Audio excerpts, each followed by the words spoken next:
I am Jayanti, working as an assistant professor in the computer science department. In this video, we are going to see about the data structures and algorithms. In this, we are going to see the topic of trees.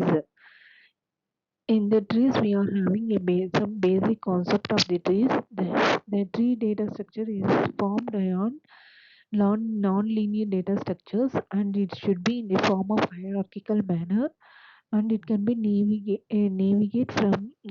easily in these trees. And then we have a collection of nodes. That nodes can be connected in the basis of hierarchical method.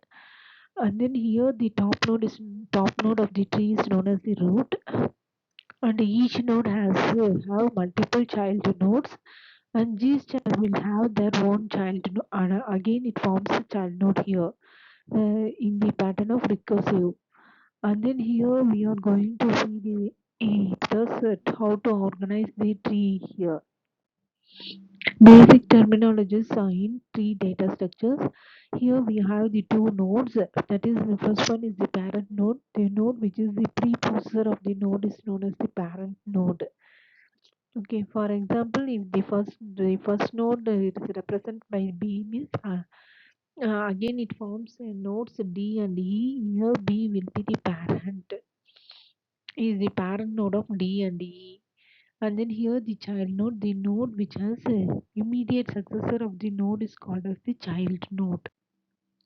Here the pictorial representation of the tree, first node is the root node, and again it consists of a child node, and again it will represent it as a parent node, and it forms a child node here, and again it will represent it as a parent node and forms the child nodes here. And then each and every stage of these nodes can be represented as levels: level 0, level 1, level 2, level 3. Okay, like that we can give the level numbers here. Okay, and then the tree is a non-linear hierarchical data structure.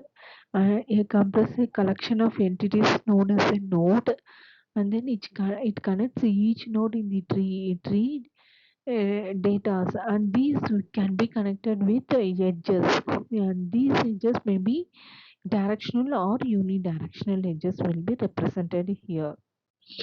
And then let us have the some points of the tree data structure.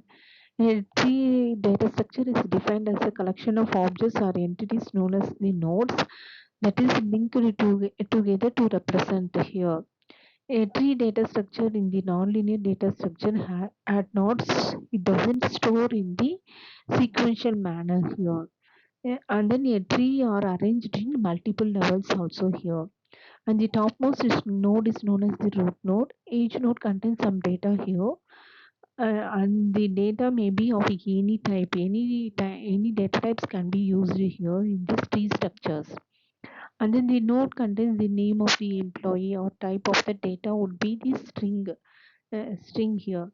And then each node contains some data that can be linked or referenced with that another node. That node is known as a child node here. And then here root. The root is the topmost layer in the hierarchical method, and it can be represented as a parent node. And then it has a yeah, and then it has a child nodes in this root node, and it contains the parent and the child relationship here. The child node, if the node is a descendant of any node, then that node is known as a child node. Parent node, if the node contains any subnode, then that node is said to be a parent node here. And the next thing is the sibling. The node which have the same parent is known as a sibling. And the next thing is the internal node. A node have at least one child node is known as the internal node here.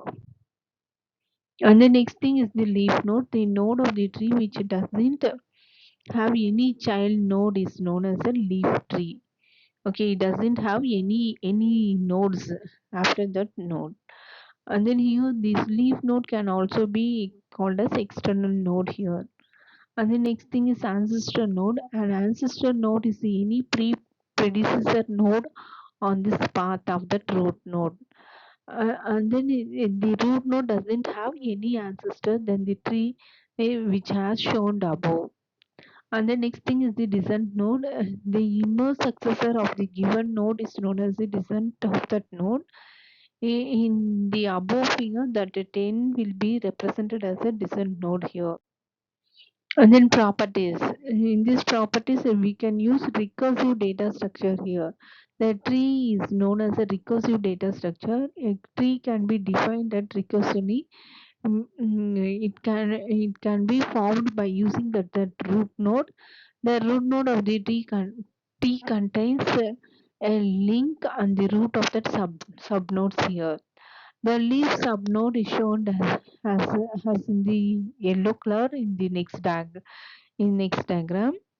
And then a well similar manner we can use it for various applications here. And the number of edges, if it has n nodes means and it contains n minus 1 edges here. And then here, except that root node, we can at least have incoming links can known as the edges here. And then depth of that node. Depth of the node means the depth of that node can be defined by the length of the path from the root to the node x. Okay, one edge will contribute on one unit length of that path and defined at the number of edges between that the root node and to that node. And then here the root node has zero depth here. And then height of the height of the node x can be defined as the longest path of the node x in the leaf node here. Conclusion slide. In this, the tree structure can be used to explain the hierarchical relationships. For example, family tree, animal kingdom classification, like that. The hierarchical structure of the trees is used in computer science as an abstract data type for various applications such as data storage, search, and sorting algorithms. By using this concept, you can do all these algorithms. Thanks for watching this video.